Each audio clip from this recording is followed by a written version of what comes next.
देखिए, हम अपने एमसीक्यू को शुरू करते हैं। 163 एमसीक्यू हमारे पास है। 163 के पास लिखा है कि she loves reading specially classic like pride and prejudice. और शी लव्स रीडिंग, ये हमारे पास एक कंपाउंड सेंटेंस है। पहले आप यहाँ पर देखें, आपके पास कंपाउंड सेंटेंस। अब कंपाउंड को जब आप देखते हैं, आसान अल्फाज में समझने की कोशिश करें। हम इसको केमिस्ट्री, जिस तरह असद साहब ने अभी आपको पढ़ाया, केमिस्ट्री से हम सीखते हैं। When I was a student, तो हमारे टीचर ने हमें बताया था कि जब दो या दो से ज्यादा एलिमेंट्स मिलते हैं एक बॉन्ड की वजह से, bond can be ionic, can be covalent. अगर बॉन्ड ना हो, आपके पास कभी कंपाउंड नहीं बनेगा। अब आई डोंट नो ये मुझे ठीक मैंने कहा या गलत, लेकिन उस वक्त मैंने ये सुना था। अब यहाँ पर जरा इसको अप्लाई करते हैं। यहाँ पर आपके पास जब भी इंडिपेंडेंट क्लॉज आए और इसके बाद पेन वॉइस और इसके बाद दोबारा इंडिपेंडेंट क्लॉज आए, इसको हम क्या कहते हैं? Compound sentence. ये तरीका नंबर 1। नंबर 2 तरीका हमारे पास है, इंडिपेंडेंट क्लॉज आए, इसके बाद comma, the second one is pen voice and the next one again आपके पास इंडिपेंडेंट क्लॉज। ये दूसरा तरीका। कंपाउंड में हमेशा आपके पास 2 इंडिपेंडेंट क्लॉजेज होगी, हमेशा। नंबर 3 आपके पास इस तरह भी आ सकता है, इंडिपेंडेंट क्लॉज के बाद अगर आप पेन वॉइस का इस्तेमाल नहीं करते, वाई? सवाल पैदा होता है, why? Variety is the spice of life. Human beings do not like monotony, वो वेराइटी को पसंद करते हैं। तो हम डिफरेंट स्ट्रक्चर लिखने के लिए पेन वॉइस की जगह सेमीकोलन का इस्तेमाल करते हैं और यहाँ पर इंडिपेंडेंट क्लॉज। अब यहाँ पर ग्रामर की किताबों में यही चीज लिखी है, लेकिन अगर आप इस तरह कर ले कि हमारे पास आया कॉज एंड इफेक्ट है, इफेक्ट एंड कॉज है, या कोई और आपके पास रीजन है, इसके लिए हम कभी कभार इस तरह भी कर सकते हैं। और ये अच्छा है तरीका कि इंडिपेंडेंट क्लॉज के बाद आपने सेमीकोलन लगाया, इसके बाद फिर हम इस्तेमाल करते हैं ट्रांजिशनल डिवाइस को। ट्रांजिशनल डिवाइस के बाद आपने कामा का इस्तेमाल करना है और फिर आपने इंडिपेंडेंट क्लॉज का इस्तेमाल करना है। ये आपके पास 4 तरीके हैं। अब यहां पर हम देखते हैं कि हमारे पास कौन सा तरीका है। दूसरा जो गलत तरीका हम इस्तेमाल करते हैं, जो फॉल्टी सेंटेंस होता है, फॉल्टी स्ट्रक्चर। मैंने एक सेंटेंस लिखा, he was tired, he went to bed. अब यहां पर आपने जैसे ही देखा, this one is independent clause और this one is independent clause. दोनों हमारे पास क्या है? Independent clause. यहां पर पेन वॉइस नहीं है, यहां पर आपके पास क्या है? यहां पर आपके पास कामा है। इसको हम रन ऑन सेंटेंस कहते हैं and this is grammatically wrong sentence. इसका नाम है रन ऑन सेंटेंस और ये फॉल्टी स्ट्रक्चर में आएगा। ये गलत होगा क्योंकि इंडिपेंडेंट क्लॉज के बाद अगर दूसरा होगा, या सेमीकोलन होगा या पेन वॉइस में कोई लफ्ज होगा। तो यहां पर हमारे पास दूसरा तरीका ये भी है कि इसके बाद हम ट्रांजिशनल डिवाइस का इस्तेमाल करते हैं। तो यहां पर आपके पास ऑप्शन कौन सा हो जाएगा? Option number 2 is the correct one. Next one है, choose the correct sentence. The children's toys were scattered everywhere. बहुत सिंपल सा है। अगर आपके पास क्या आ जाए, हमारे पास एपॉस्ट्रॉफी का इस्तेमाल हम कहां पर करते? बहुत सिंपल सा। देखिए, एपॉस्ट्रॉफी जो है, जो साइन है, बिल्कुल कामा का उलट है। कामा को हम नीचे करते हैं और एपॉस्ट्रॉफी आपके पास ऊपर इसका इस्तेमाल होता है। नंबर 1, इसका इस्तेमाल हम करते हैं कंट्रैक्शन के लिए। Now the word contraction mean to shorten a word. किसी लफ्ज को क्या करना? शॉर्टन करना। फॉर एग्जाम्पल, मैंने यहां पर विल नॉट लगाया, विल नॉट को मैंने वॉन्ट किया, इज नॉट को इजंट, आर नॉट को, ये हमारे पास क्या है? इसको पहला कंट्रैक्शन के लिए इस्तेमाल करते हैं। सेकंड वन आपके पास इसका इस्तेमाल होता है पोजीशन के लिए। अब be careful in this one. Position में आपके पास क्या होगा, ये आपके पास इस्तेमाल होगा लिविंग के साथ और आपके पास ह्यूमन के साथ। आपके पास एनिमल के साथ हम इस्तेमाल नहीं करते, ह्यूमन के साथ मीन के पर्सन के साथ हम इस्तेमाल करते हैं, और दूसरा नाउन के साथ। अब कभी कभार आप एप्लीकेशन लिखते हैं उसमें हम इस तरह लिखते हैं, ये ग्रामेटिकली गलत है यूअर्स, ये ग्रामेटिकली गलत है। आपके पास जो सही होगा वो इस तरह होगा, क्योंकि यहाँ पर पोजीशन आपके पास कभी भी किस चीज में नहीं होगा, प्रोनाउन में नहीं होगा, सिर्फ और सिर्फ नाउन में।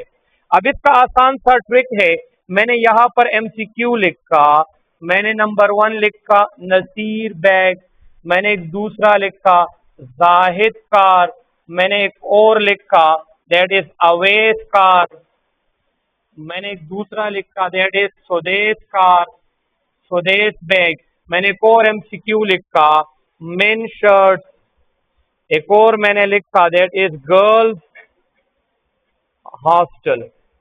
अब यहाँ पर मैं आसान आसान अल्फाज में समझाने की कोशिश करता हूं कि हम जरा कंफ्यूज ना हो। अगर एक लफ्ज की एंडिंग एस से है, अगर एक लफ्ज की एंडिंग एस से है, आपने क्या करना है, आपने सिर्फ और सिर्फ एपॉस्ट्रोफी का इस्तेमाल करना है।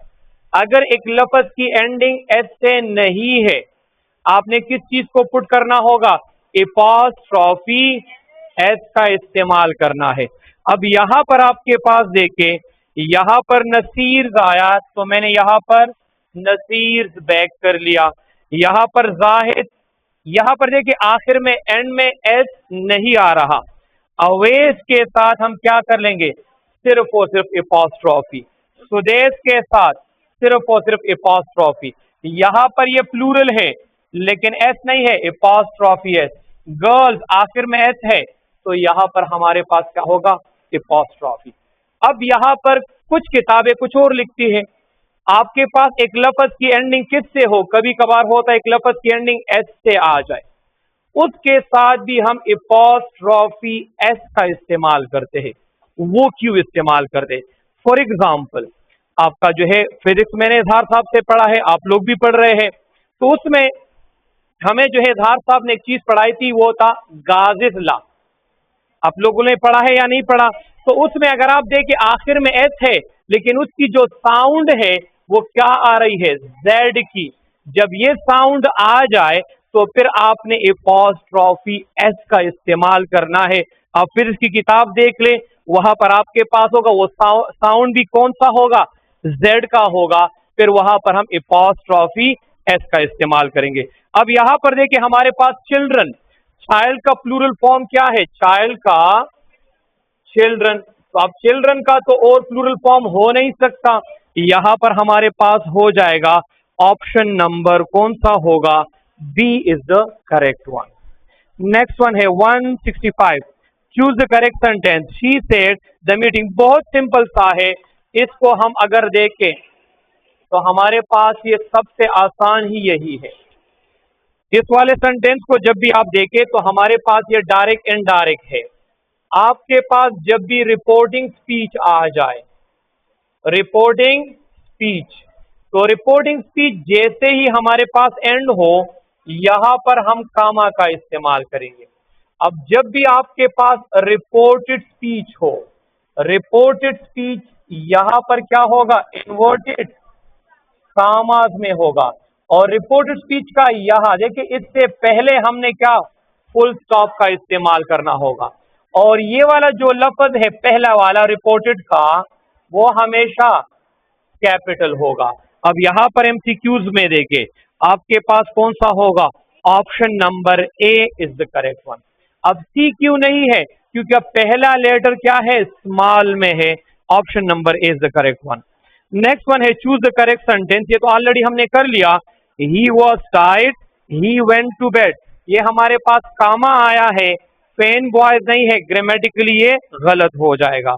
दूसरा ही वॉज टायर्ड और ही वेंट टू बेड। अब फॉर का इस्तेमाल हम कहां पर करते हैं, फॉर का इस्तेमाल और सो का इस्तेमाल, सो का इस्तेमाल हम कर दे काज प्लस इफेक्ट, और ये वाला आपके पास होगा इफेक्ट प्लस काज। अब इस सेंटेंस में फॉर का इस्तेमाल गलत है। जब फॉर का इस्तेमाल हमारे पास गलत है तो यहां पर आपके पास ऑप्शन बी भी गलत हो जाएगा। ऑप्शन नंबर सी को देखे हमारे पास क्या आया, जिसको हमने ऑलरेडी डिस्कस किया कि यहां पर सेमीकोलन दो इंडिपेंडेंट क्लॉजेस के दरमियान आ सकता है, ऑप्शन नंबर सी। 167 में यहां पर option number A and B both are correct. यहां पर अगर आप देखें तो दोनों के स्पेलिंग एक जैसे है, option number A B. 168 identify the correct spelling, तो यहां पर perseverance option number A, perseverance option number A आपके पास क्या होगा, करेक्ट होगा। 169 बहुत सिंपल सा है हमारे पास।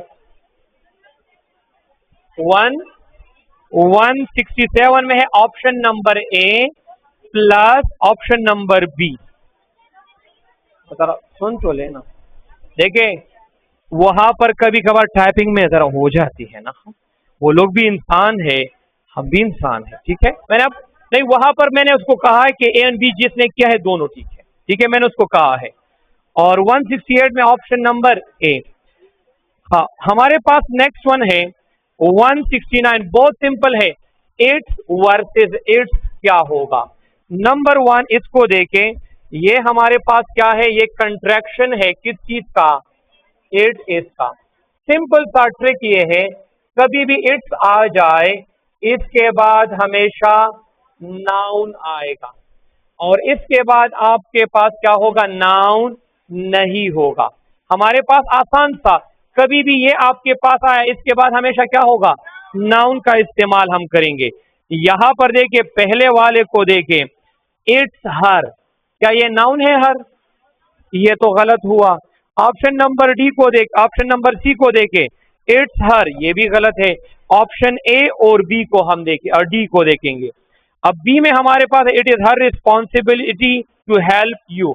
अब सिंपल सा याद रखे, कभी भी प्रीपोजिशन आ जाए उसके बाद जो प्रोनाउन होगा वो हमेशा ऑब्जेक्टिव केस होगा, और ऑब्जेक्टिव केस यू है।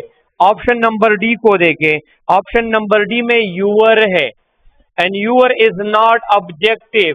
यूअर आपके पास क्या है, पॉजिटिव है, ऑब्जेक्टिव केस नहीं है।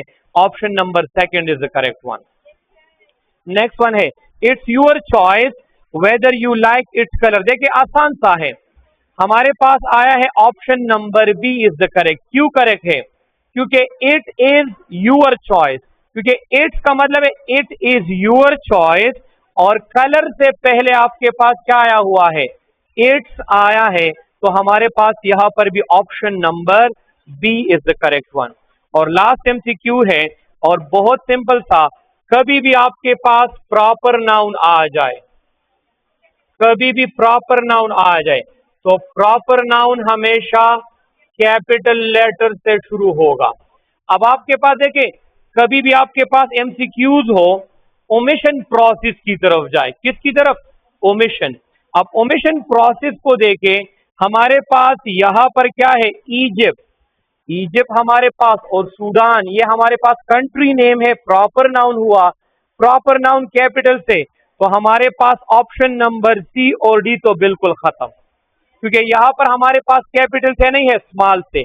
अब ए और बी को हम देखेंगे तो यहां पर नाइल लिखा है, दरियाई नील, आपके पास नाइल आपके पास क्या है, प्रॉपर है, प्रॉपर नाउन, तो यहां पर ये भी कैपिटल से होना चाहिए।